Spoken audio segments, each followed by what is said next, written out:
I went back to the cult for the last time. I wasn't going to, Christmas was canceled, my cult leader grandmother accused us of being a kidnapping threat of the adult man that they keep in their basement, which is my brother.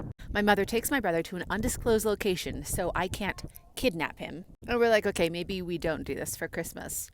But then we're going through anyway, so it's a few days after Christmas.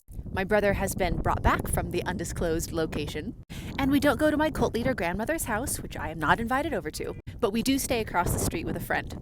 My mother and my brother are hiding across the street in the basement to, not be kidnapped by me. And my grandmother comes across the street to tell us some lovely family stories. I am happy to spill the tea about the 49 marriage proposals that she has received and the time she was going to be Miss America, but the contest was rigged.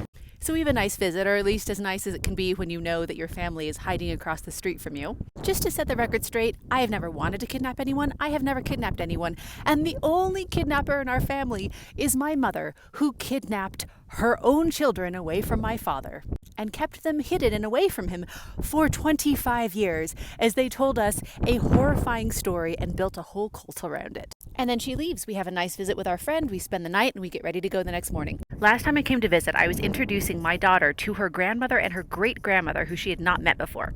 And when I lovingly asked to see my brother, who has been in a basement isolated for at least the last 12 years, just to make sure he was still alive, my mother called the police. So this visit, she didn't come over. So we're just about to leave town, and although, I'm done, this is my last visit back to the cult, my partner's like, can I just leave a note for him? So my partner writes this really loving note that has a picture of us and leaves it on his window because there's no way to reach him from the outside world. So we go driving down the road to this beautiful place. We're hundreds of miles away. And I get a text from the neighbor friend that we stayed with that there are 3 police cars outside of his house. Then we get a call from the police department because my mother called the police again.